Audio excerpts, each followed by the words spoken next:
Okay, let's get started. Here's the introductory notes. As I described last week, at grad school is when I learned how to create the notes that work for me. I always have an introductory paragraph or two, and then all of my notes afterwards are done as if independent Barbara pericopes. They don't have to blend, they just have to be notes that that help me recall what the professor was saying. Due to the standard it's set, few documents have made as great an impact on Western history and culture as the gospel attributed to Mark. I can't think of too many documents that made as great an impact, perhaps Socrates' Apology, because it's the foundation of all Western philosophy. More than Paul's epistle to the Romans initially, but Paul's epistle to the Romans, which was the foundation for the Reformation, the Neo-Reformation, Augustine's Confessions, that's all good, but Mark's gospel was undergirding all of that. I can't think of any biblical text more impressive in impact than Mark. Documents in history, there may be a few. Epictetus's Ethics and, like I said, the Apology of Socrates. But apart from that, not too many. It was the first verifiable and reliable account concerning Jesus penned from an insider's perspective, with the exception of Matthew, if he was the source for the gospel according to the Hebrews, which we talked about last week. I mention this because the only individual in that gospel who actually has a pericope, a section, where it's dedicated to his describing something from Jesus' own mouth that he heard, is Matthew. So you can understand why Matthew's gospel, Matthew's version in Hebrew or Aramaic, or Matthew's version according to the Hebrews, Matthew's version that was used among the Ebionites or the other groups, the Jewish groups on the fringe, all those are dependent on this oral tradition that is attributed to Matthew. So unless this predates it, unless this somehow is a source that also the other borrowed, it's hard to say that anybody from the inside had a greater impact on the gospel message than Matthew, even though you'd think it was Mark, or you think it would, Peter, or you think it'd be John or James. But John and James they're long out of the picture. They're both dead very early in 42. Peter waits to the last day of his life to have a gospel, to sanction a gospel, even though he did not write it, nor did he approve of it. So we'll talk about all that this evening as well. And for that reason, the later writers emulated both its content and format. Why wouldn't you? Here's an insider. We'll talk about him in a moment. But he's the most networked individual in the early church, period. Nobody was more networked. Barnabas was his uncle. Paul, he travels with for several years. Paul has him by his side when he's dying, or at least let's on trial. He returns after Paul is released, and they all think he's dead.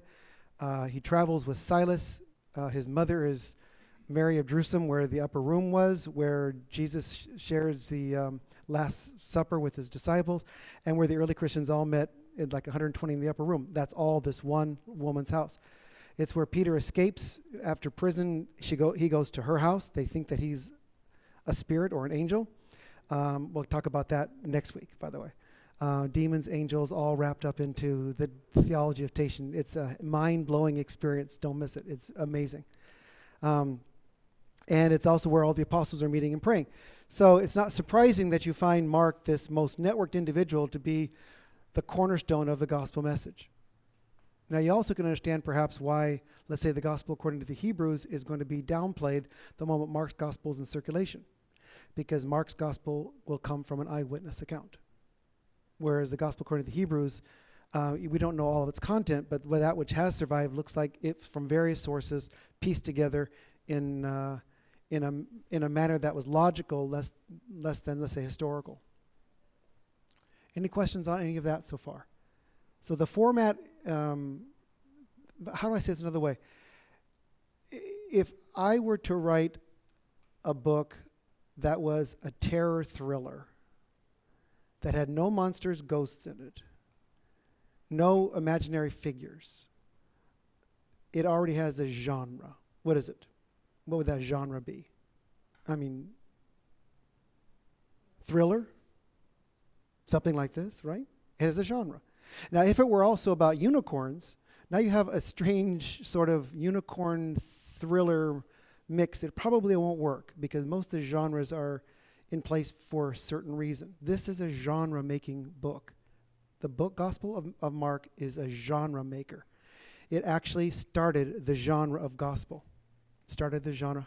Hi, Bob.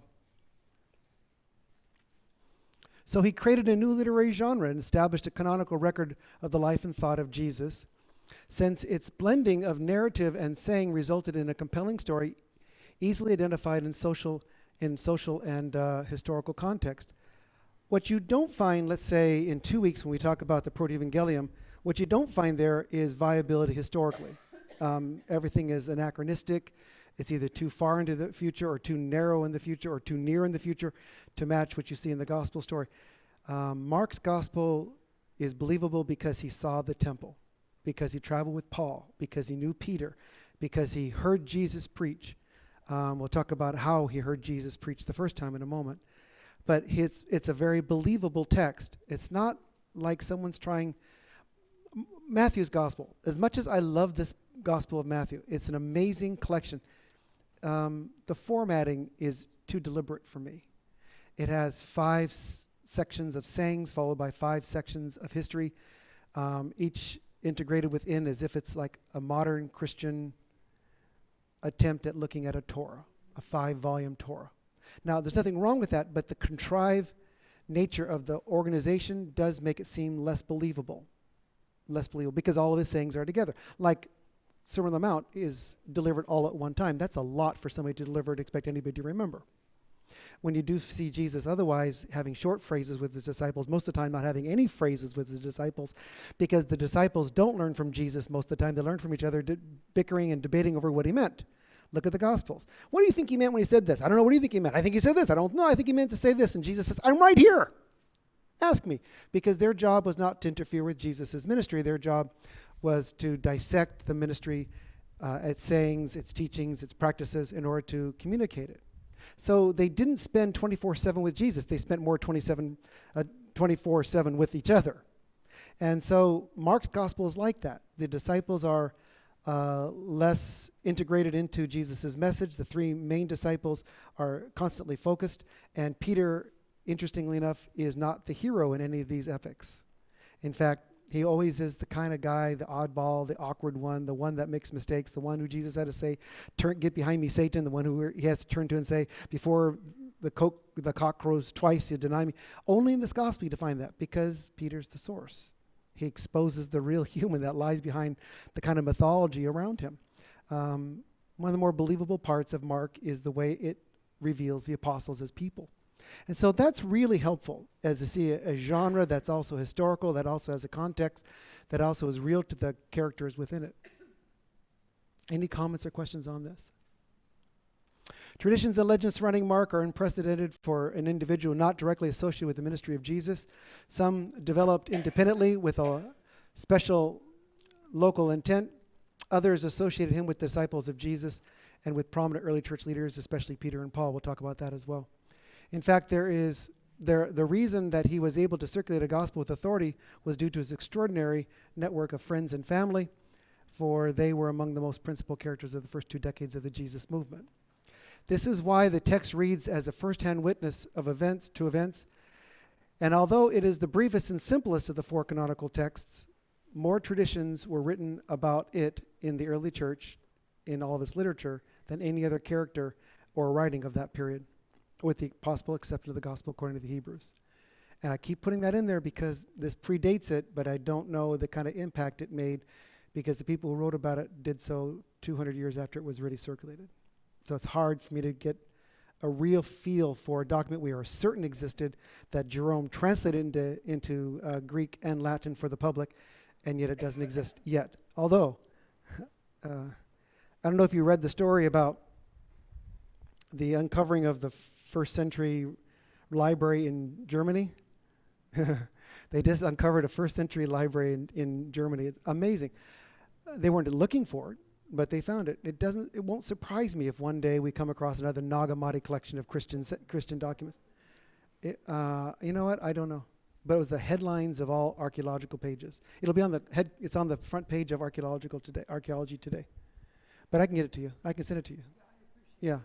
Oh, it's an amazing array of cover-up and deceit and building funds and all the rest that goes with it. But it's very, very deep. Well, Germany in general, it's been built on so many times. Yeah, well, I know Brisbane, I think. Germany where I can identify the Roman roads. Yeah, well, some of them still exist in Germany. Oh, yeah. Some in England still exist, too, but not so for most of the world. This is very recent. This week. Well, they announced it this week. It wasn't this week because it was completely dug out. Cologne, that's right. Oh, okay, thank you. Yeah, it's completely dug out because they don't usually announce these things until they can bring the press in and get money for the second round of funding. But it's an amazing story, so it won't surprise me if one day, Nagamati will talk about in 3 weeks from now, when you just overturn a single rock and there are 12 pouches full of Gnostic materials. That happens. This was only 50 years ago. Won't be surprised if it happens again. Let's just hope it's Christian documents so we can find the Gospel according to the Hebrews or Josephus' history or one of these very early texts that were framers of Christianity and outliners of its content, but lost. You had mentioned the many thousands of fragments that are at Oxyrhynchus. Are they pretty much sifted through? All sifted through except those that are about your thumb size and smaller. Those are now open to the public, by the way, to piece together. In 3 weeks, our topic is Oxyrhynchus and the manuscripts that have been found in the last century. So yeah, I felt it was necessary after the Gospels to go for some real meat and dig up I'd love to dig up and find, a shelf of Christian documents that look at Brenius. Brenius sat on top of the Didache and Clement and Ignatius and Barnabas had no clue. Sat on it for 10 years because of the Russo-Turkish War. Had no idea he had the most valuable piece of Christian literature found in 150 years. Right. Or the secret Gospel of Mark, which we'll talk about in brief today because it's a hoax, but we'll talk about it because these secret anythings always surprise me because the word secret was more attached to the cults than they were to Christianity. This is why the text reads like a first-hand witness to events, although it is the briefest, as I mentioned. So there's lots to talk about this evening. There's my introductory comment. Let's begin with the Mark and the apostles and the notes that go with it. Jesus and his disciples observed Passover in the house of in the nearby garden of Gethsemane, and the only traditional site associated with this estate is Mark's mother's house. So this is online, by the way. Mark's mother's house. That means it can't be more than 600 stadia from his house. That would be walking from here to the parking lot and back again, because that's what you're limited to during a Holy Weekend. So it's not far from the house, which means anybody who lives in Mark's mother's house would know how close the garden was.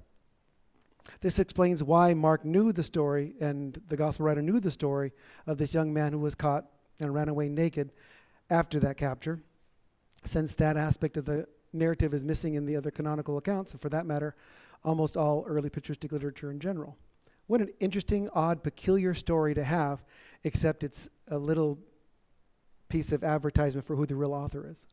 Wouldn't we assume that this is not just young Mark showing up out at the garden? No, he followed them. This is my guess, and I don't know what other guess I can give. Jesus is not alone with his disciples at the Last Supper. He wouldn't have met in a room that could house 150 people easily if it was just Jesus and the 12. There was family. All the apostles would have had their wives with them that were married. It would have been Mary and her family, which is quite broad. Barnabas may very well have been there because this is his sister. We know for sure Mark was there, and Mark's a young man who has been trained locally but also trained professionally. He's at least bilingual, if not trilingual. Inquisitive young man, finds Jesus as a hero character, was fascinated with him, and so he listens in, right? It's the room he listens in, and that's why all four Gospels share exactly Mark's testimony what happened that night. He's the only eyewitness to the story. Word for word, Matthew, Mark, and Luke have the same terminology.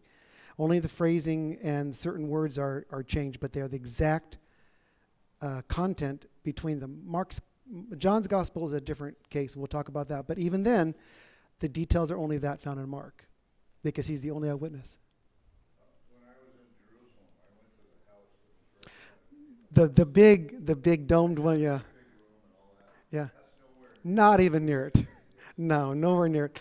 No, and that was made in the 3rd century, and that's all good. I like those kinds of relics that make people talk. Unfortunately, they pass them off as genuine.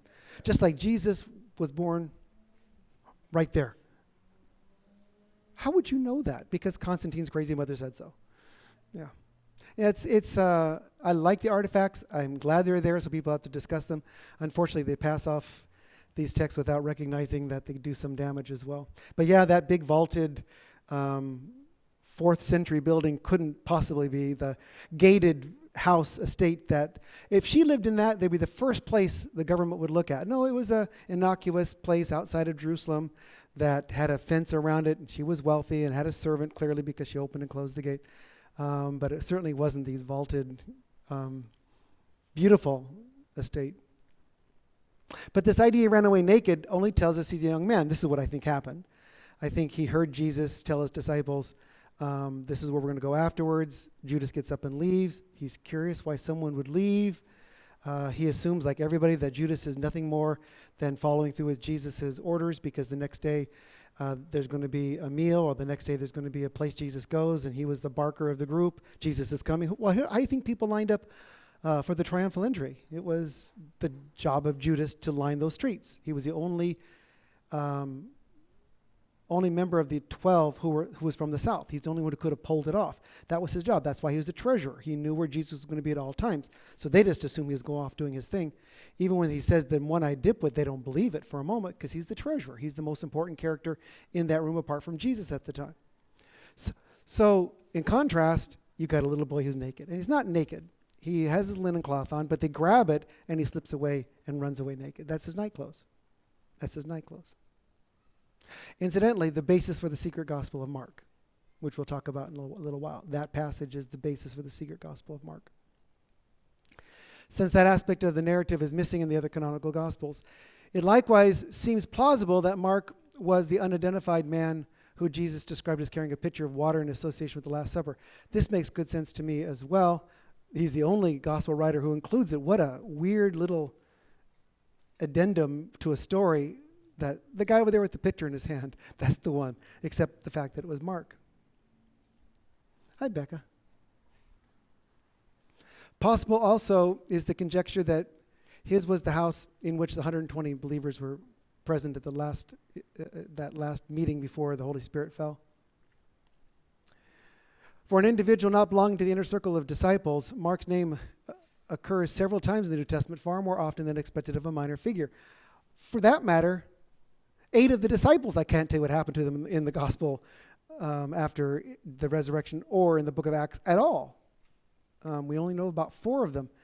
We know about the other characters, but they're not members of the 12 apostles. So it doesn't surprise me that people are astounded when they see Mark is mentioned with Peter, Mark is mentioned with Paul, Mark is mentioned with Barnabas and Silas. Mark is mentioned in Jerusalem. He's in Rome. Tradition puts him in Alexandria, which we'll talk about later. But he's a minor figure who has a major part. His name and surname suggest that Mark was a Hellenist, which is a helpful tool to understand how the gospel circulated in Greek for the first time, because Jesus spoke Aramaic and so did his disciples. The fact that Mark was bilingual but also was quite fluent in the Aramaic of his day indicates that Mark was writing a very unique style. It wasn't quoting Jesus. It was summarizing Jesus in a context. What do you mean by he's a Hellenist in this context? He's Greek speaking, he's Greek thinking. His name also is Greek. He's got a half Greek, half Roman name. And the fact that he so easily is embraced in the first missionary journey as a Hellenist, the fact that he can be the one who says, I was an eyewitness in the language of the people he's reaching, which is Greek. The fact that all the apostles spoke Aramaic does not stop Mark's progression in breaking through to the Hellenistic world, which is something the 12 apostles could not possibly have done. John could have, because John writes in very Hellenistic Greek, but John certainly isn't one of the 12 apostles. So it suggests that he's a Hellenist, and it's also quite likely that he's from Cyprus, like his uncle Barnabas. This may account for Mark's joining Paul and Barnabas on the first relief mission on behalf of the Judean poor. Something caused severe damage in his relationship with Paul. However, it seems that the two could not reach a compromise involving the Gentiles. I've said this before. I'll mention it real quickly. This is what I think happened. As you know, I'm a big fan of Paul, but not of his temper. But I love the man to death, and I'll kick and scream to my death defending him. But he's got a really quick temper, and it's a temper that's self-righteous, and I know he knows it. And what happened was Barnabas wanted to kind of hold things back a bit. Don't make this so drastic. Give the Jewish Christians a bit of time to adjust to this notion that you're admitting Gentiles into the church. And Paul says that's hypocritical. You've already accepted them. Why would we hold back? And he wants to push for stronger embracing of the Gentiles. And Barnabas was trying to take that more middle ground. This is why Paul, with great pride, says, I confronted Barnabas to his face. Because he wanted to pull things back. He wanted to pull things back. And Barnabas is a prophet. I mean, that's the word, his name, extols this notion of someone who's nurturing and supportive and seeing of solutions to problems. Well, what side's Mark going to take? His uncle or Paul? He's not used to Barnabas being mad with anybody. And here, Barnabas and Paul have differing opinions, and he sides with his uncle. So when the next missionary journey comes along, the first real missionary journey, Barnabas says, let's bring Mark. And Paul says, then you go alone. So he takes Silas and one goes one way, he takes Mark, they go the other way, and all four end up in different journeys. So you can find a very unique aspect of the story by looking at Mark's early involvement and siding with Barnabas, which is going to give him credence in that Jerusalem community, but less so in the Antiochian movement. You don't find him at all, in fact, associated with Antioch. You find him associated with Judea and the south. It seems that the two apostles could not reach a compromise, and therefore the Gentile question is going to be broken between Paul, who's now going to go as westward as possible to found as many communities as he can, and Barnabas is going to quickly go from place to place, rebuild it, then go back place to place, rebuild it, go back to strengthen up that region. Nonetheless, Mark reemerges several times elsewhere in the biblical text. He is even mentioned later in Paul's life when he writes to the church of Colossae. By that time, the apostles' confidence in Mark was restored. Whatever he did, my guess is travel with Peter for 10 years will do it for you, which is what he did. And he remained throughout his ministry. It was this 11-year period from 51 to 62 that Mark and Paul did their most work together. I would not be surprised if Mark corresponded on Paul's behalf. There's just nothing that's recorded. He certainly did not write Peter's epistle. That's the work of Silas, without a doubt. But there's no epistle that has survived that was written through Mark's hand on behalf of Paul that we know of. Papias, we've spoken of before. It's one of the most important documents I wish we could find in that one library under the ground somewhere. When you begin to get heretics quoting scripture because they've developed a methodology of interpretation that allows them their solutions or conclusions, when that happens, you have to start questioning what is authority and what text are they using. And Papias, born around 70 or so, wants to solve this problem of what is tradition, what is authentic tradition from the 12. So he travels, especially in Anatolia, up through what would be modern-day Turkey, up into Antioch, and asks questions of those who are disciples of the 12. And he gets his traditions from them. And we only have 9 small fragments of him that Eusebius preserves. But of his expositions of the Gospels, which is a magnificent work I'd love to see, we only have just bits and pieces here and there. He does, however, mention Mark's Gospel. He does mention the Gospel according to the Hebrews. He lived early in the 2nd century. Reports that Mark traveled with Peter and learned the Gospel from him directly comes from this one source and from Eusebius, who follows it. Do I think it's true? I think it's absolutely true.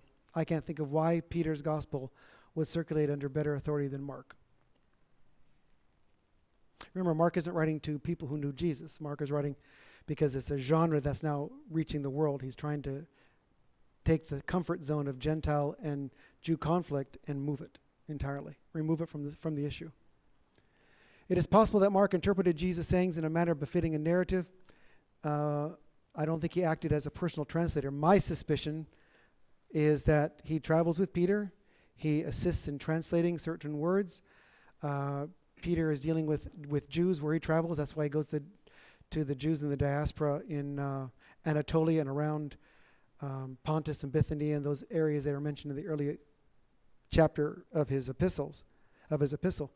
But it looks to me like he's only dealing with Jews. Mark is translating it for the Hellenists at the time. So he's not translating Peter. He's probably translating for those who have come to hear about Jesus, but not in Aramaic or Hebrew.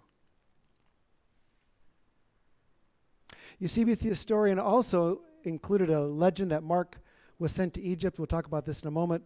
It's absolutely laughable that Mark could be the one who founds the Church of Alexandria, but we'll talk about that in just a minute.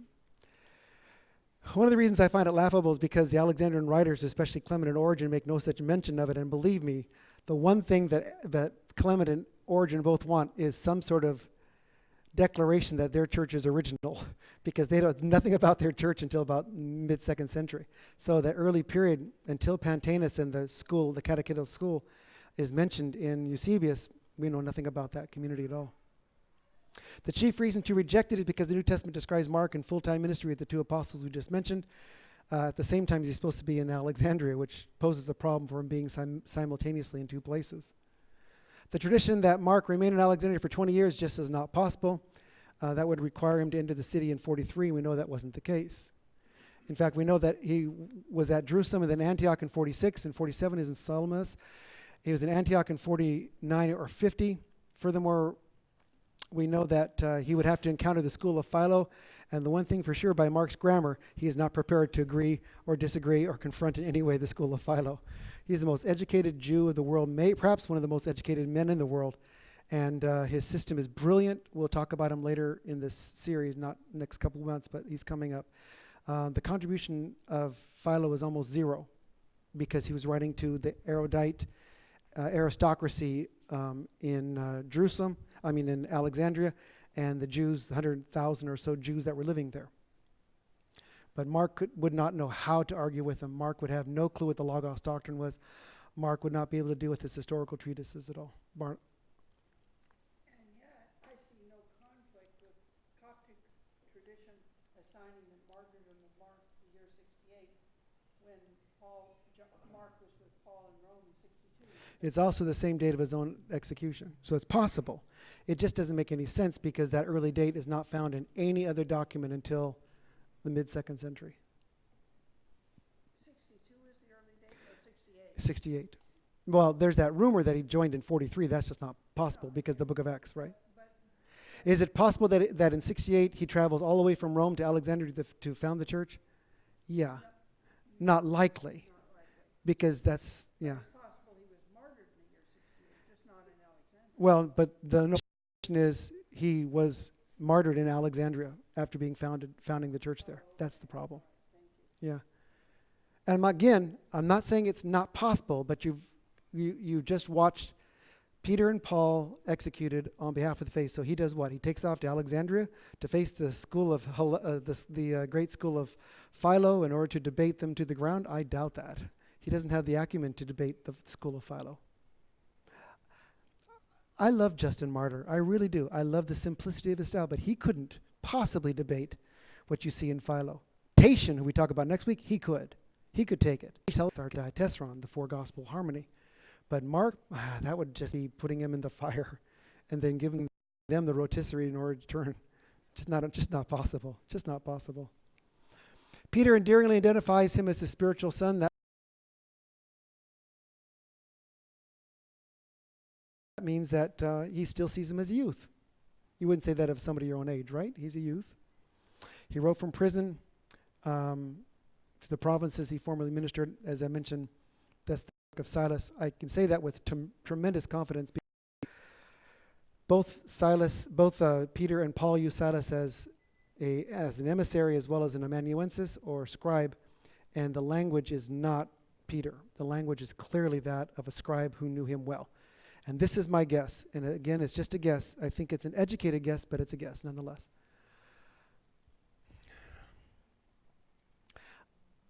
I think Mark plays this important role because he's the only character that can link you right back to the apostles.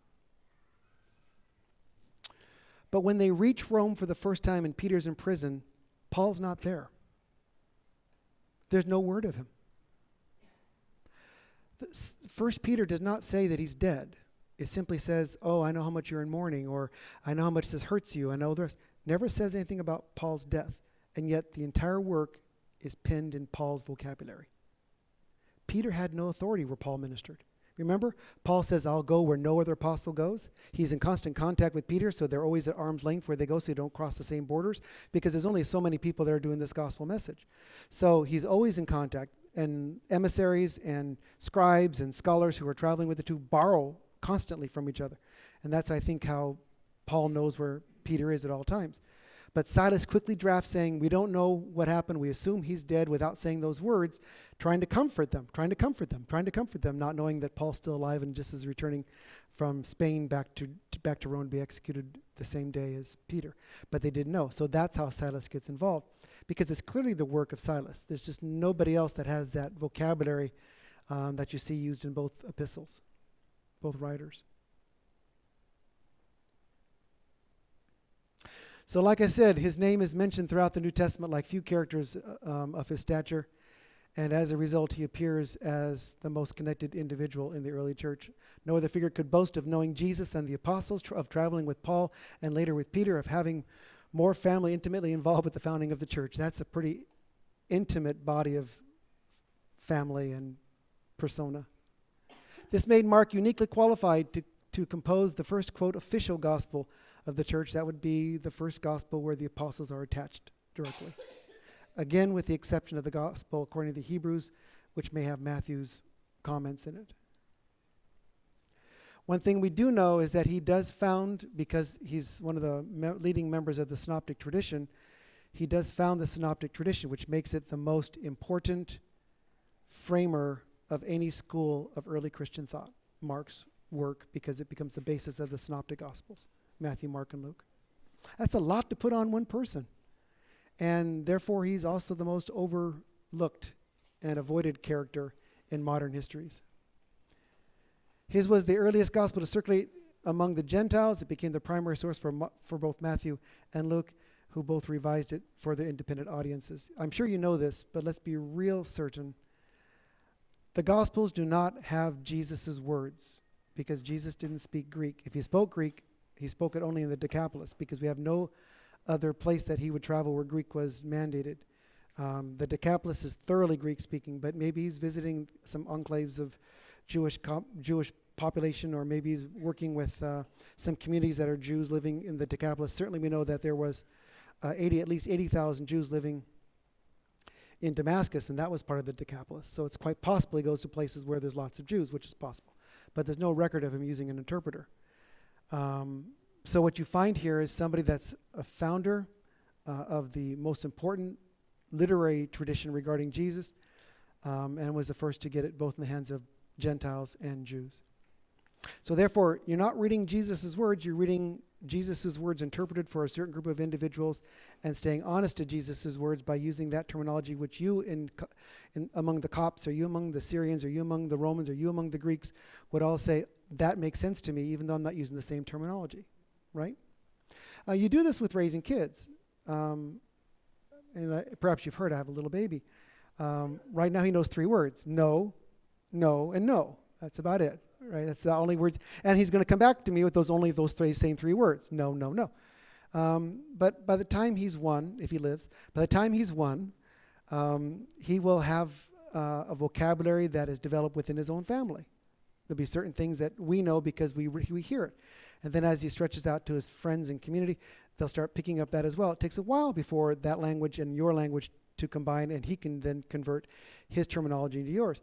Well, there's nothing different between that and a bilingual individual who's trying to do the best for the community he's addressing by creating the best possible equivalent to the words that were used by Jesus. Comments?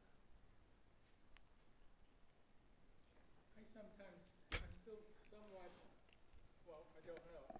I mean, in Greek and English, the word we translate as interpret and translate are two separate words. Very different But words. in a number of languages, it's the same word. And when we have to translate that word into English, we have to decide what the meaning is as to English, whether it's interpret or translate, and the subtleties between those two words. I don't know about Aramaic or Hebrew. Yeah, I don't know Aramaic or Hebrew, but I know that in Greek it can mean either word almost as if it's a paraphrase. So it's, because an interpretation is certainly a paraphrase. Communicating the best words for that particular storyline. So, I mean, therefore, for me, there's no way of knowing when it says, he interpreted or he translated just what he was doing. Sort of. Because we find later in Clement of Alexandria, which is coming up in a moment, he says, when Mark shows Peter the gospel, Mark was neither for it, Peter was never for it, nor against it. He didn't deny it, he didn't accept it. Because he had no idea that Mark was writing a gospel. And he probably thought, do I really want my oral tradition to be interpreted on a text that could be parsed into traditions? So there was that question among them as well. And one more comment about this, because we're talking about Alexandria here. Alexandria had a unique form of translating and interpreting scripture, remember. They had 3 interpretive levels. They had the literal level, that's what it means. They had the knowledgeable or psyche side, which is, this is how you apply it. But then they had this spiritual side where the Holy Spirit reveals and all this. No, it's very detailed, unlike any other place where Christianity spread. So that also is interpretation. Yeah, it's not a term that brings decisiveness. Comments? Yes. I read something on Matthew and Luke in regards not only relying on Matthew for part of the gospel, but relying on a source called Q. Right. Q is a source. It's a non-Markan source. It means it's not in Mark, but it's found in Luke and Matthew. So if you look at, let's say, Luke chapter 6 and Matthew chapter 6, the Sermon on the Mount section for Matthew, the organization is different, the terminology is different. Here's a perfect example. The end of that first section in chapter 6, the Gospel of Luke and the Gospel of Matthew differ in the terminology used. Matthew will say, therefore be perfect as your heavenly Father is perfect. And Luke will say, be compassionate as your heavenly Father is compassionate. Now, compassion is not the same as perfect. So clearly it's not words they're trying to communicate, but a meaning of a word. Like teleos, which means not necessarily the end of something, but the end result of something. So Jesus says, live to the maximum of your capacity, as God lives to the maximum of his capacity. Well, in Greek thought, this is going to be compassion, which is the ultimate expression, human expression. And in Judaism, it's being perfect, is living a perfect life according to the Torah. Same idea, different culture, taking the same terminology and making sense of it. Again, you're dealing with a paraphrase that communicates effectively what Jesus was trying to convey. Yeah, it's not complicated, but it does require more than just faith to reconstruct these Gospels and make sense of what the writer's trying to convey to specific communities that aren't the same groups. And I like that part. I love the fact... If all 4 Gospels agreed in all aspects of the gospel of the term of the text, I'd be very suspicious. I'd say this has been redacted, this has been edited, this has been tailored. No, there are significant differences in these texts, and that's what makes me trust them. The fact that they have 3 disciples in one, or the disciples in another, or one disciple asking a question at the same setting, that doesn't bother me. Because from the tradition that the writer was using, he was being honest to the storyline. That's the storyline. Now, how many apostles were present? That's irrelevant. Apostolic witness was present, Somebody from the apostles was present. But it wouldn't really matter if it was Matthew, Mark, Luke, John, Peter, or anybody. It doesn't matter who those people are. All that matters is that the authority was present, and it was numbered in different ways in the 3 or 4 Gospels. The only time you don't find this is in the Last Supper. All 4 Gospels have exactly the same story, almost word for word. Why? Why would all 4 Gospels depend on one independent source for exactly word for word Jesus saying at the Last Supper? Why? Only one source. And who's that? Mark.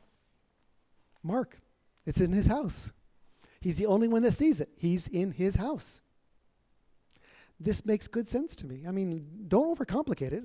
So Q is just a collection of sayings where we know Jesus spoke them. They were pushed through the same kind of text that you find Luke saying, we know that this exists, we know that it circulates, but we no longer have it, or we know that others have attempted this, but they're no longer with us, or they've been integrated into other works. I'm the first to do so chronologically in order and in sequence of events.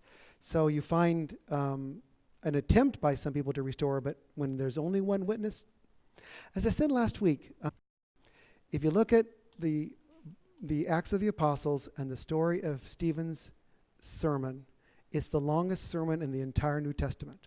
The longest sermon.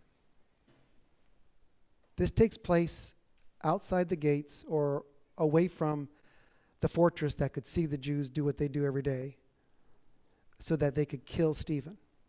The only person present who could have remembered such a lengthy sermon was the one who had it seared in his head forever, and that was Paul the Apostle, his killer. No one tries to replicate that sermon. You wouldn't want to touch it. The guy whose whole future and ministry and reshaping of the Western world is dependent on getting that sermon right. And Paul never forgot it. And in Paul's case, it's not just the sermon, it's the fact that he knew his entire life that he was a replacement. And not a very good one, because Stephen was a fluent Hellenist and from Alexandria. So you find this brilliant attempt in the 4 Gospels to be as independent as possible, except where there's only one source and have no problem overlapping. And there's no problem with that, even in the resurrection story or the death of Christ. The only exception would be like the birth narratives, because Mark avoids one and John avoids one. But we'll talk about that in 2 weeks from now. Any other comments? This source of sayings, Q, could that be something that Matthew wrote separate from? My guess? And therefore, my guess? What Papias says about, they did their best to translate. I take it one step further. I think it's the Matthew section in the Gospel of the Hebrews, because it's the first time Matthew's name is used. And we know that Papias says that everybody interpreted it as best they could or translated as best they could because it was an Aramaic Hebrew or whatever language was used by the characters you mentioned. But that's what I think it is. And that's how I think Matthew gets embroiled in all of this, the real historical Matthew. We'll bring him up again, but he's a fascinating character. Way more legend and material. He's the only one who dies 5 different ways. You really got to hate a guy to kill him 5 different ways.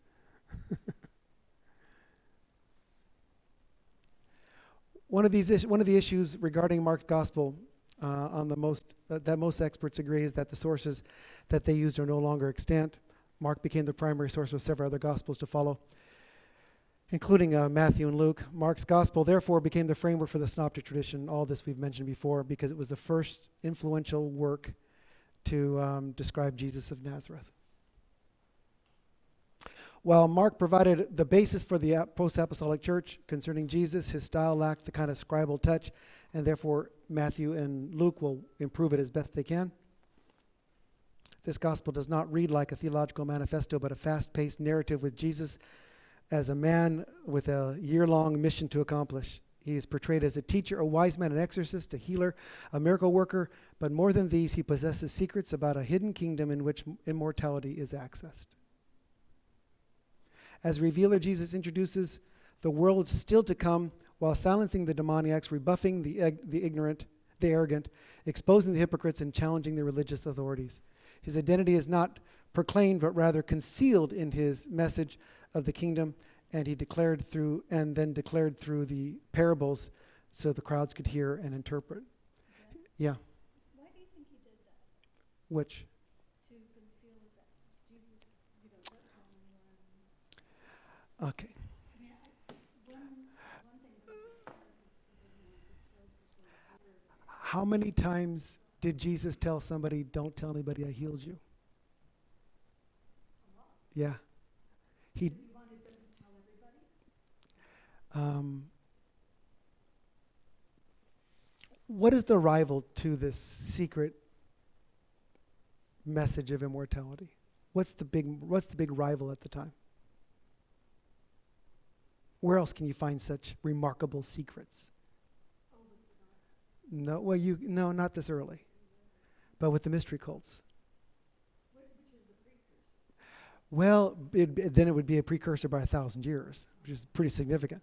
The mystery cults were promising immortality. The mystery cults were promising. And next week, when we talk about Tatian, he becomes a member of the mystery cults before his conversion. He has a few things to say about him. Well, next week is amazing. It's mind-blowing, and make sure you have elastic on your forehead because it does expand. But in answer to your question about next week, he's the first to really delve into the Logos doctrine and how could God exist and not exist at the same time? How could time exist and not exist? Well, that's what he does. Who else is going to interpret that for you? Someone who's trained in Hellenistic culture, someone who's trained in the language. Tatian is writing to Greeks using the language of the Greeks, not using theological language, even of his close contemporaries. So for that, he pays a high price ultimately. Going back to Mark, why is Jesus so secretive? Because it can't be something you hear, it has to be something revealed. It has to be something. Revealed. So look, going back to Tatian. There's only two ways to know God: by the nature that he made and trace it through, or by revelation. So how do we know God? Anybody else have a question? I'm not sure we do. I'm sorry. You wanted honesty, right? Look, how many treatises have you read or heard about looking at nature, the manifest destiny of the world, blah, blah, blah, blah, blah. You can say, no. You know how you know God and nature? Look at how nature gets along. Everything has a purpose. Nothing exists without a purpose. Everything is relational. By looking at the more you know about the universe, the more you know about the relationship of God and his creation. The more you realize God is relational. The more you realize God is relational, the more he wants relationship with you. Blah, blah, blah, blah. We don't get any of that. We're just told dogma says this, better do it. That's not revelation at all. That's browbeating. So I'm thoroughly, next week is really surprising. This guy's brilliant. I mean, truly brilliant. But he's also a heretic because he used pagan terminology to confront the Greeks. And that was enough to get him canned, even though it was 150 years after his death. Who are you talking about? Tatian. Next week we talk about the diatessaron and the oration of Tatian, who dies around 169, 170, something like that. The most remarkable character. But he's the one who compiles all four Gospels, Matthew, Mark, Luke, and John, into one continuous narrative. So that's why we're using his as example. But he starts off with the Logos doctrine, and you'll never read anything finer. The greatest theologians can't match him. So next week you'll see. It's truly amazing. This guy, I would love to stop talking about him, but I can't. It's just, he has made my head scratch all week long because I've returned to him again and again and again saying, please, put your cookies on a lower shelf. Seriously, I'm having a hard time reaching them. He's just so smart. But because he comes from that culture, he just is totally imbued with Hellenistic imagery. We've lost that entirely, I think. So back to your original question, I'm not sure we do. I don't think so. I think we use dogma. Look, you had ignorant farmers and ignorant fishermen getting it like that. How much theology do you need? How much seminary training do you need? Oh yeah, I do too. Yeah. But not by those who say they have it. It's by those who keep it secret. They'll know you by your fruits, not by your dogma. Anyway, back to the I statement. just wonder if Mark was concerned about in being Jesus wanted to be secretive, that he didn't want to have his miracles misinterpreted. Well, certainly that's true. I mean, in John you get something, they're always called signs. Right. Signs or wonders of some sort. And I just wonder if there's something there, you can. In John's case, I think we can not dismiss it, but easily define it. There are 7 signs in John's gospel. Each of them are redemptive in nature. Each of them are to show that the kingdom of God is about redemption. You don't find that at all in Matthew, Mark, or Luke.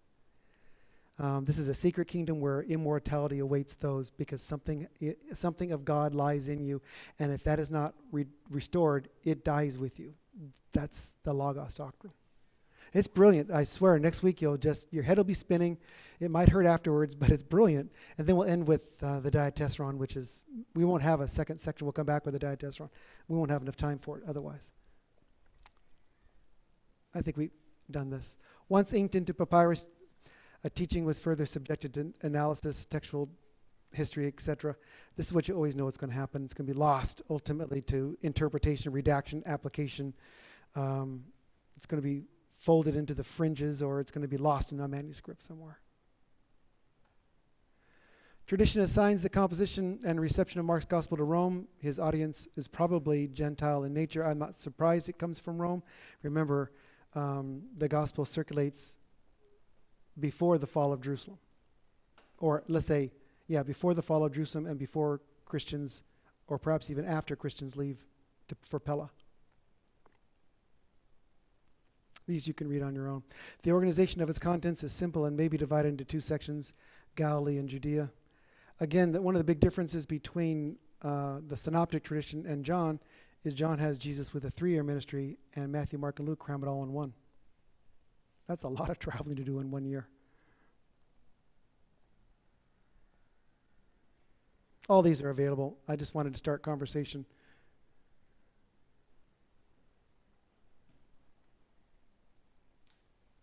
Considering its terminology regarding Jerusalem and the events described there, it appears that Mark wrote before its destruction.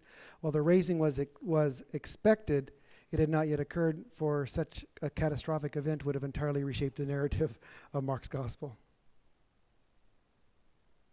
The Pharisees are still parading the streets and officiating in the synagogues. The temple is still standing. The high priest still retains religious authority in the city. And we get an idea. Here's that phrase, Henry. Clement of Alexandria expanded the tradition and claimed that after Peter preached in Rome and many believers urged Mark to write down what he heard the apostle teach, when Peter learned of this, Clement asserted he neither forbade nor encouraged it.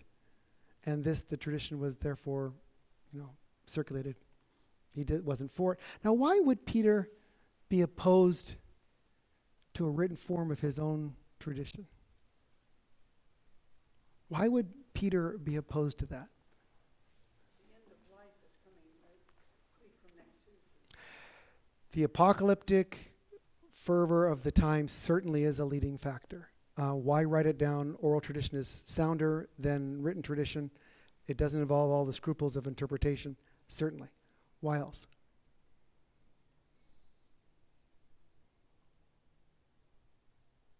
Anybody?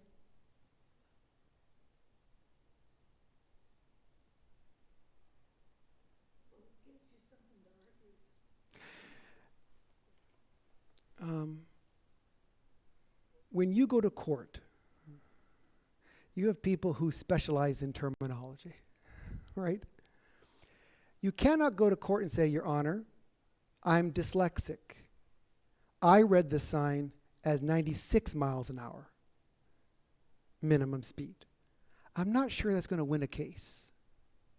You can't parse your case on an interpretation. Interpretations, the moment you hear them, it's your free will to change it any way you need, and they do. And you clearly see this in the Apocryphal New Testament. The last way to disseminate the secrets of the gospel is to interpret it and write it down. It has to be revealed. It has to be revealed. Not like a disclosing moment in one of the mystery cults, but it has to be disclosed in a manner in which the people understand what the redemptive theme is, what the gospel was all about, what Jesus' death, why did he have to die, why did he have to be the Son of God, why did he have to be imbued, why was the resurrection there? And Tatian addresses all those next week. But I'm just saying, without that in play, you can make it say anything. And you know I'm right because of Gnosticism. They had the same gospels and did the same thing. They just twisted it to their own liking. Same reason that Papists went and gathered those traditions. They interpreted them to their liking. One more comment. How many Christian denominations are there in this country? How many worldwide? Enough said. The moment you have the book, you have the right to interpret, and you have the right to interpret and say, I'm right.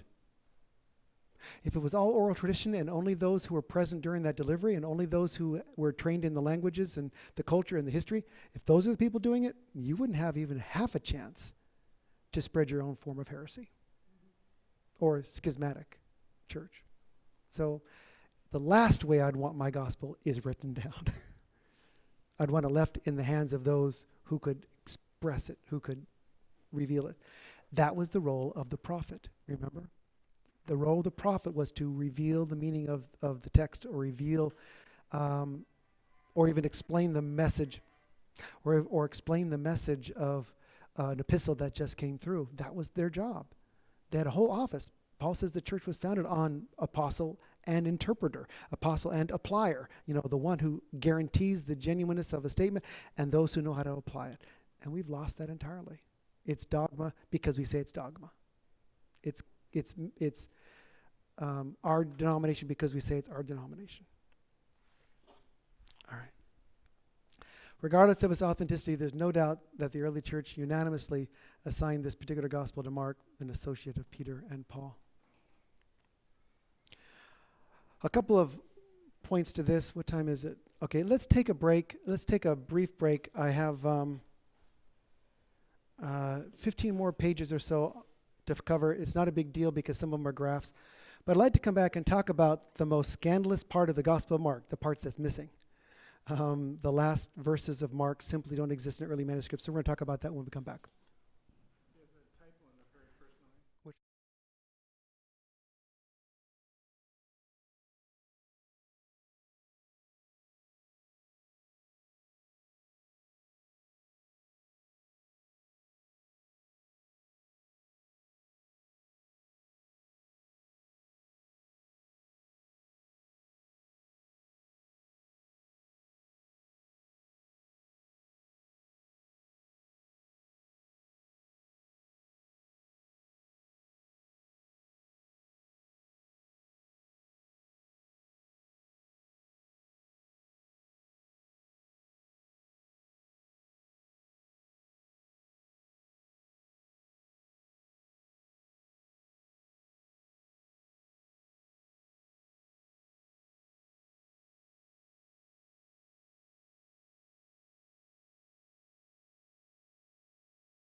email that our ebook is out on the teaching of the 12 apostles. It's right here on screen. Looks almost like a book, huh?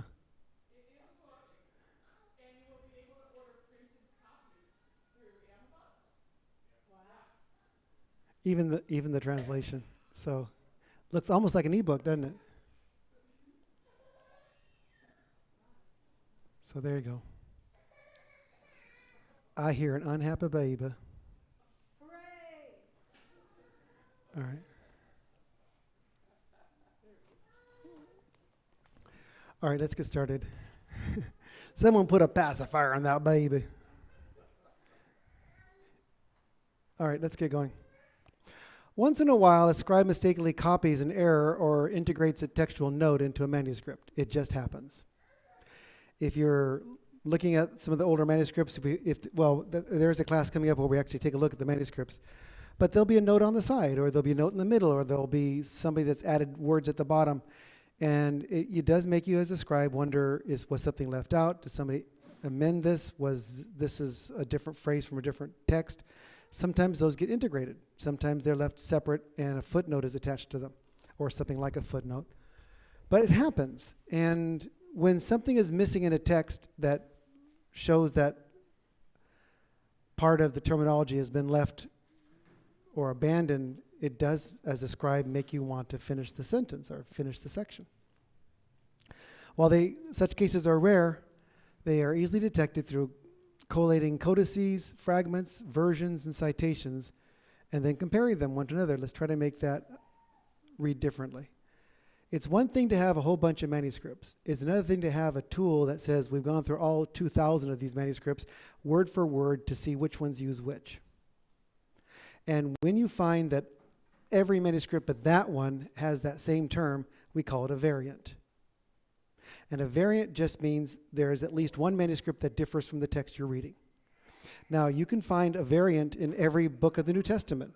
That just means somebody made a mistake. They mistakenly missed a whole line because there's no separation between the Greek words on a manuscript. There's all one line of text. And they could skip easily a line or repeat one line to the next with the same word or the same verb and not know it. Just like if you're copying something, you wouldn't know you're mistaking. You have to go back and read it. Well, when you're under the gun, you have so many pages you have to do at a time, and you're using lead pencils that just keep sticking in your fingers and your mouth, which drives you crazy, and you're still using ink that is really urgent, that's been ground. You got to work out while it's still, a black substance. You're really under the gun under candlelight. So it's real easy to make a mistake. No mistake in any manuscript is deliberate. We have searched all of them. There's no sectarian or deliberate attempt to try to change the biblical text. That simply isn't there. They're just errors. And these variances have caused problems because people say, that's not the original text. It's not the original text anyway. They're all copies. The question is, if you use collations for all of them, and every one of them for versions, which means other translations, fragments that have survived, all the codices, manuscripts, etc., as well as all citations in early Christian literature, you put them all together, after 500 years, we now have a text that we can look at and say, oh, that's the word. But it's taken us 500 years to get here. We haven't done anything like this in the Hebrew scriptures yet, not to the same degree, especially when you compare the Septuagint with the Hebrew text. So these are variants, and they pose problems for literalists, not so much for textual critics. While such cases, therefore, are rare, only by comparing them can you see if there's a problem in one that isn't found in another. At the end of Mark's gospel is the longest or largest addition of this kind in the biblical text. 12 verses, 9 through 20, are missing from the earliest and most reliable manuscripts. They simply don't exist. So the last verses of Mark simply don't exist till the 4th century in the text we now have. Since the original version is not extant, the longer ending is removed from most modern translations, or if you look at, let's say, the New International Version, it'll be as a footnote. Some manuscripts have, but not reliable ones. In Mark 16:8, therefore, it ends in the current Greek text with an empty tomb, but without any further incident or explanation. This strongly suggests that something is missing. And the empty tomb, end of statement. It does seem like something is missing. The most important event in the entire gospel ends with a ... right? The style of these additional verses that have been added to it, especially as found in the Authorized Bible in 1611, are peculiar in style and structure. They don't even have the terminology of the Gospel of Mark. The Latin versions of the text accepted it as genuine by the 4th or 5th century, and that's how we find it in our text as well. This initially occurred before the 5th century, for some scribes felt that it was necessary to close the gospel properly, since it ended abruptly and inconclusively. There was an empty tomb. Not much to go on here, right? No, nothing more. Precisely when the longer ending was written, or more likely compiled, is uncertain, but it may be textual scholars wanting in the 2nd and 3rd century to kind of add a nice, tidy conclusion. Tatian, who we'll talk about next week, certainly knew of it around 170 because he incorporated it into the Diatessaron, which is the first harmony of the Gospels. While many early manuscripts do not contain the longer ending, parts of it were referenced in other writers. Irenaeus, around 180, explicitly cites from Mark 16:19. In contrast, Origen in the 3rd century quotes extensively from Matthew, Mark, and John concerning the resurrection of Jesus, but says nothing about Mark after chapter 16, verse 8, when that started. Now, why? Because he's a textual critic. He's the first textual critic. He knew it didn't belong there. He just removed it entirely. He's responsible for the Septuagint we now use. He's responsible for the preservation of the Greek text we now use. If he can't see it in multiple manuscripts, he certainly recognizes that there's a problem. It is Pamphilus who gathers those texts. It's Pamphilus who begins to collect the library, etc. He's the one that assumes that responsibility of taking Origen's writings and Origen's textual criticism and bringing it to the public. Eusebius, the historian, and Jerome, the biblical translator, both from the 4th century, confirmed that majority of manuscripts in their day omitted the longer ending. However, by the 5th century, many codices included the longer ending, such as Alexandrinus, which is the one that was published just a few years after the King James Bible, earlier than any text they used, by the way. And after this time, most minuscule manuscripts likewise contain it. The minuscule manuscripts are all lowercase, not uppercase letters, and they all reflect from, let's say, well, the earliest dated one we have is 732. So from 732 onward, those manuscripts all contain the longer ending. The same is the case with several translations, many of which were probably based on the Diatessaron. There were 2 forms of the gospel in North Africa, the 4 within and the 4 without. In other words, 4 gospels separated or 4 gospels united. That was Diatessaron. So manuscripts are either the Diatessaron form, all 4 are interwoven. The guy who did that is Tatian, our next week's talk, or those that are separated, Matthew, Mark, Luke, and John. So there's a very prominent text, this Diatessaron, which is part of our discussion next week, who wrote it and under what circumstances and why. But the Syriac, Armenian, and Georgian versions of it completely omit the text. While by the original ending is lost, what replaced it consists of an unknown source that is sometimes inconsistent. Theoretically, it is possible that the longer ending was assembled rather than composed. It may have been the result of scribes constructing the text of what kinds of things Jesus would have said based upon the biblical text you find in the other Gospels. The longer ending of Mark's Gospel begins with Jesus resurrecting on Sunday, appearing first to Mary Magdalene, who then told the disciples that she encountered. She announced that Jesus was alive, but they did not believe her. However, afterwards he appeared to 2 disciples as they were walking in the country. They too returned to tell the disciples that were remaining, but they did not believe them as well. So Jesus appears to the 11 and says, now what? Going to deny me too? Right? He reprimands them for not accepting the testimony of those who announced his resurrection and commanded them from that point on to preach the gospel to the whole world. That sounds a whole lot more like Matthew than it does Mark. It's not even a theme of Mark. Those who accept their testimony, he stated, will cast out demons, heal the sick, speak in tongues, and both handle serpents and drink poison without an ill effect. Only in this long ending.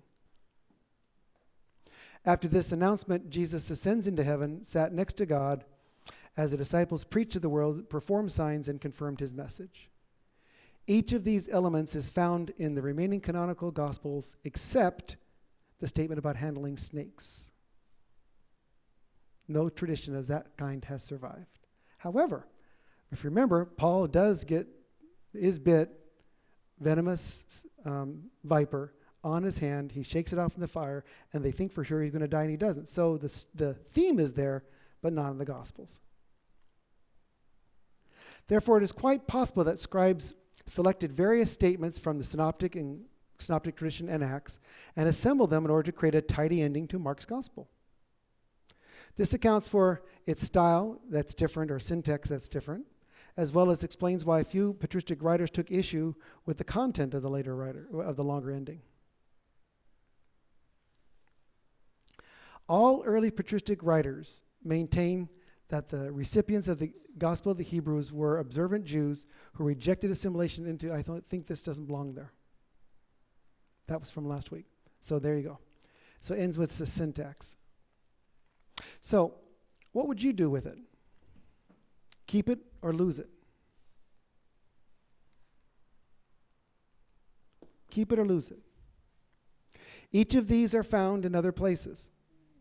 In fact, I think if I jump ahead, I think I included it here.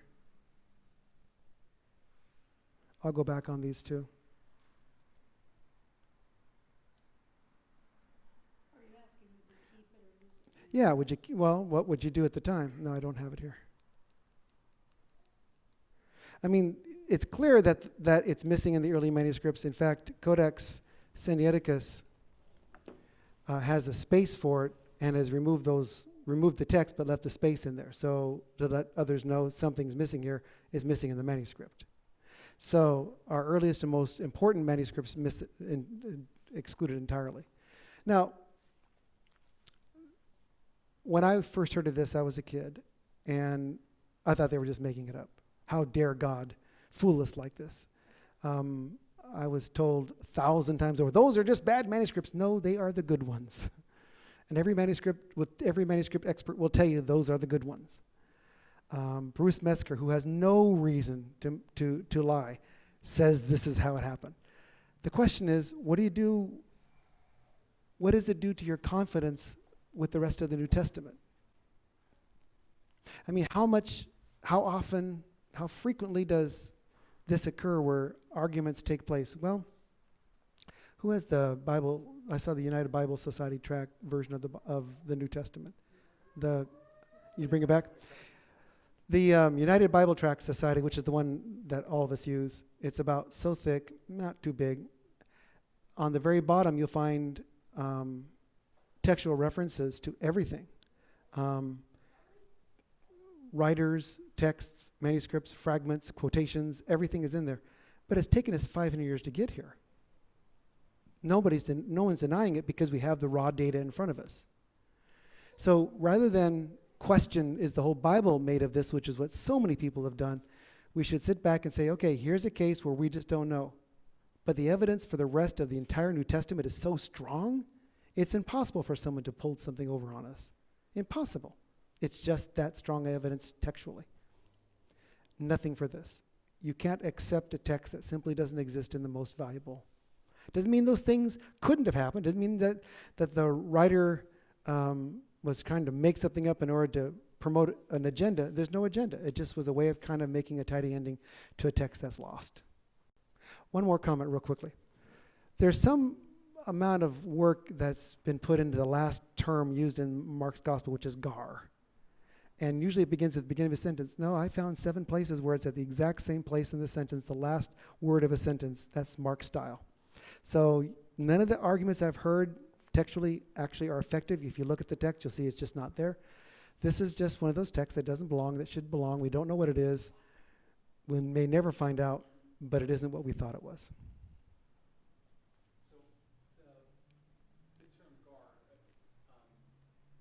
some people are indicating they think some other ending was there and that this But he does this for parables as well. He uses gar before the next sentence begins. It's an idiomatic use of the term, and probably was Hellenistic probably Semitic and Hellenistic, because you don't find it in the better writers of Rome and Greece and Anatolia.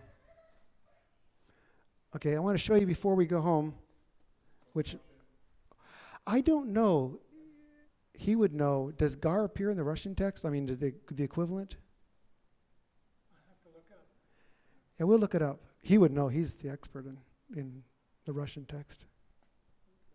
So is it fair to assume then that Mark did finish the gospel where he did, rather than some particle of his gospel being lost?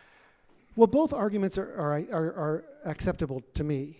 Leaving the empty tomb is a great way to end the gospel. It's just like, wow, because there's no birth narrative in it either, right? It's like, give me more, which is exactly what Peter would have done, right? That sounds like Peter's personality. And the tomb was empty. What do you know? Huh. Okay, who's for lunch? Right?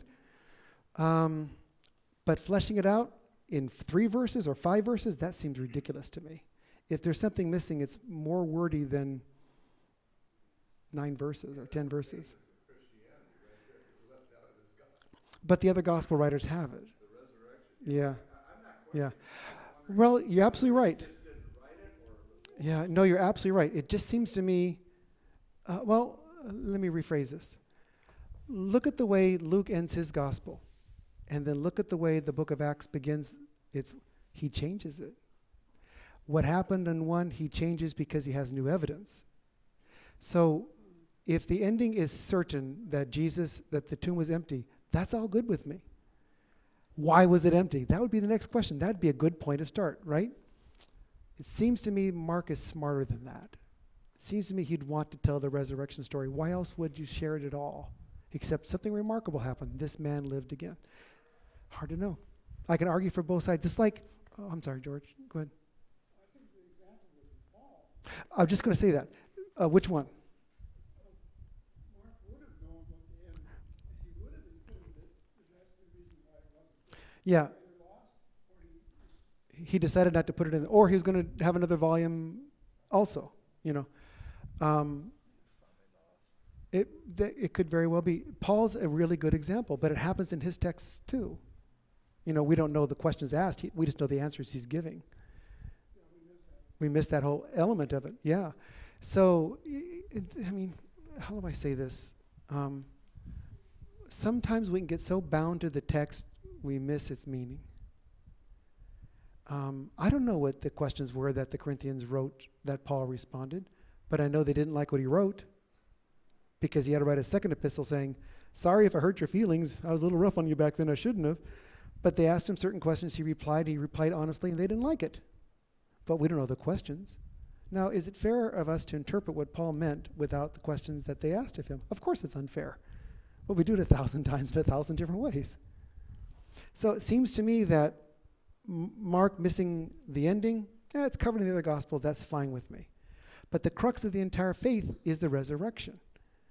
And this is something that certainly you find throughout all of Paul's epistles. You find it, the Gospel of John kind of leaves out the resurrection too. It's like one phrase and that's it.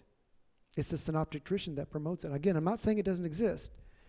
It's just that it seems awfully peculiar that Mark would miss it, Matthew and Luke would not, and John leaves it off for completely different reasons. He leaves it off because of the Logos doctrine. So that makes perfect sense to me. Yeah, but I think it's fascinating. It's one of those perils of texts and manuscripts that we'll never solve, but I love to argue it, I think it's very important that at least several different Christians added different endings because they really felt this wasn't the way you ended the text. I'm just thinking the 2 words there. Right. They were afraid. Before they were afraid. It's a conjunction, this guy. In English, we only have conjunctions that would go before the verb. This is one of those post-positive Greek ones that goes after the verb. It can never be the first word. Yeah, it always has to fall second. In English, as the first word of the sentence because they were afraid. They, as speakers of the language, they knew something just. And something important was about to follow. What's the ending of the sentence? Yeah. And therefore, I kind of think they knew that something got lost. And they tried, And scribes tried to replace it. Yeah, and in the text that you have, the 25-pager, I've actually listed verses from the other Gospels where those same things, except the handling of snakes, are actually told. So it looks to me like scholars pieced it together based upon Matthew and Luke, and perhaps even Acts. And maybe Mark said it all. I think in the first sentence of his gospel, Right. Jesus Christ, the Son of God, he felt he didn't have to say anymore after that. If you give me a second, I'll go over this another time. This is the outline of Mark's gospel, right? Very, very packed for something small. But of the 661 verses in Mark, 430 of them are reproduced substantially in Matthew and Luke. That's a lot. So they're using it as a source, right? Of the remaining 231 verses, 176 occur in Matthew, in essence, and 25 of them in Luke. Of 30 verses in Mark, only 30 verses in Mark that do not appear in both Matthew and Luke. And Luke and Matthew follow Mark's sequence and only depart his sequence when it suits their purpose. So Mark is clearly the primary gospel. We call that Markan priority in our circles. But here are the unique sayings in Mark that you don't find in Matthew or Luke. Some really substantial stories, some really substantial sayings. So I'm not as convinced that there's as much borrowing as everybody says, because why would you leave these incredibly important elements out of the gospel story? They didn't. Mark covered it. They didn't have to. Hold on, there's more. And more. So these kinds of differences, I think, help illustrate the intent, the authorship, the audience of these works, and we shouldn't make so much about a word gar or so much about at what time did someone add to the manuscript as much as saying what we got, and I'm happy we got it. Let me end with this parallel. I don't know why Luke ended with Paul in prison. It seems to me a little ill-timed. Well, not really. He had to get volume 2 to Theophilus. He was paid to do this. He was hired to do this. He promised he'd get his second volume out. So second volume was going to go to this man named Theophilus, who is still a mystery to us. And Paul was in prison. He thought he would avoid, which he did. He was arraigned and set free. And he probably planned to go back with Paul and to write the ending of the story. But he was missing. I can't tell you why. Because, look, if you say they didn't put his martyrdom, which, by the way, is 6 years later, they didn't put his martyrdom in there because then it would look like Christianity was worthy of something, a capital punishment. And you say, well, they put it in there on purpose to show the great Peter and the great Paul both died as victors. No, that's not even a theme in the gospel, in the book of Acts. So neither of them work. He ended it on purpose. He had to get paid for the work he did. He had to go home and give it to the guy that hired him to write it. He was in a hurry to do so. He spent a lot of time with Paul. He gathered as much data from Paul while in prison he could, and he went home. Sometimes the simplest answer is the best one. See you next week. Please don't miss Station. And tell your friends it's mind-blowing, amazing. See you then.